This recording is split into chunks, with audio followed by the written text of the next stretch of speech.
बहुजन समाज की हर खबर पाने के लिए सब्सक्राइब करें अम्बेडकर पीपल्स वॉइस और बेल आइकन दबाएं। कर्मचारी वहीं रहेंगे। हमारे लोगों का सरकार के सारे पे शोषण करने वाले अधिकारी कर्मचारी ये याद रखें कि जब सरकार बदलेगी तो जो अन्याय आप कर रहे हैं उसका सामना आपको करना पड़ेगा, और उस अन्याय को करने पे का जो कानूनन अपराध आप कर रहे हैं उसकी सज़ा आपको ज़रूर मिलेगी। ये मेरा अपने उस परिवार से और पूरे देश के बहुजन समाज के लोगों से वादा है, और जो मैंने आज तक वादा किया मेरी सबसे बड़ी ताकत है कि मैंने कभी उस वादे को कमज़ोर नहीं पड़ने दिया। आपके उस वादे पे मैं खरा उतरा हूँ और आगे भी उतर रहूँगा। मेरे खून में बहुजन समाज और अपने महापुरुषों का मिशन बहता है। मैं अपने समाज के लिए कुछ भी कर सकता हूँ। पूरा बहुजन समाज मेरा परिवार है। दूसरी, ये मैंने आपको हाथरस की जानकारी इसलिए दी कि आपको जानकारी हो जाए कि हाथरस में क्या हो रहा है। मैं दिल्ली भी लेके आऊँगा और उनकी सुरक्षा भी करूँगा, और ऐसे अपराधियों को जिन्होंने दरिंदगी की थी उनको सज़ा भी दिलाऊँगा। ये मेरा वादा है अपने समाज से। दूसरी बात यह है कि बिहार में भी इलेक्शन चल रहा है, मैं बिहार में घूम रहा हूँ। मैं बस आज़ाद समाज पार्टी और भीम में कार्यकर्ताओं को कुछ कहना चाहता हूँ। जो हाथरस में हुआ या देश में किसी कोने में होता हो, चाहे वो दरभंगा में हुआ हो, मुजफ्फरपुर में हुआ हो, राजस्थान में हुआ हो, मध्य प्रदेश में हुआ हो, वो चाहे हरियाणा में हुआ हो झज्जर में, चाहे वो यमुनानगर रमन भाई के साथ हुआ हो, चाहे वो उत्तर प्रदेश में तो कत्लेआम हो रहा है रोज़। उत्तर प्रदेश के मुख्यमंत्री बिहार में जाके वोट मांग रहे थे, कह के कि उत्तर प्रदेश के सुशासन पे वोट दे दीजिए।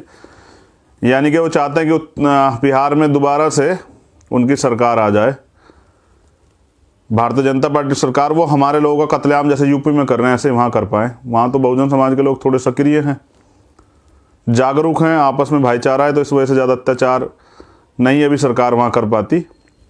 लेकिन अत्याचार तो होते हैं, बंगाल हो या बिहार हो या असम हो या उड़ीसा हो, छत्तीसगढ़ हो, गुजरात हो, महाराष्ट्र हो, अत्याचार तो सभी जगह होता है। कर्नाटक, केरल हो, सब जगह होता है। सब जगह से खबरें आती हैं, हम सब जगह खबरें देखते भी हैं। बड़े गौर से सुनिएगा, मैं आपकी आवाज़ हूँ, आपके लिए रास्ता बनाना और उस रास्ते पे आपकी सुरक्षा करना मेरी जिम्मेदारी है। ये जो लोग आज वादा कर रहे हैं आपसे, कहीं पर भी जो चुनाव हैं, ये जो आपसे वादा कर रहे हैं कि हम 5 साल में आपको रोज़गार दे देंगे, 5 साल में आपको अच्छे हॉस्पिटल दे देंगे, आप बस एक बार ये चेक कीजिए कि आप पहले भी अपने वादों पे खरे उतरे हैं क्या। कोई भी किसी भी गठबंधन की बात मैं कर रहा हूँ, चाहे वो भाजपा का गठबंधन हो या कांग्रेस का गठबंधन हो, आरजेडी का हो, जेडीयू का हो, किसी का गठबंधन हो, बस आप एक बार ये सवाल अपने आप से कीजिए और चेक कीजिए। आप पे एविडेंस है कि कितना ख्याल आप लोगों का इन्होंने रखा है, और आप इनके लिए वोटर हैं या इनके परिवार का वो हिस्सा जिसके लिए इनको काम करना है। अब आपके लिए एक सवाल है जो भीम आर्मी आज़ाद समाज पार्टी कार्यकर्ता है। पूरे 5 साल भूखे प्यासे रह के, मोटरसाइकिल पे, साइकिल पे, मांगी हुई गाड़ी में, तमाम तरह के अपमान सहते हुए, कभी मॉब लिंच के खिलाफ, कभी जुल्म जाति के खिलाफ आप लोग संघर्ष करते हैं। पूरे 5 साल सड़क पे रहते हैं, भूखे प्यासे, सर्दी में बिना जैकेट के और गर्मी में कड़ी धूप में आप आंदोलन करते हैं, संघर्ष करते हैं, और हमेशा सदन के बाहर ही खड़े रह के चिल्लाते रहते हैं। इससे कुछ नहीं बदलेगा। इससे आपका संघर्ष तो मजबूत हो जाएगा।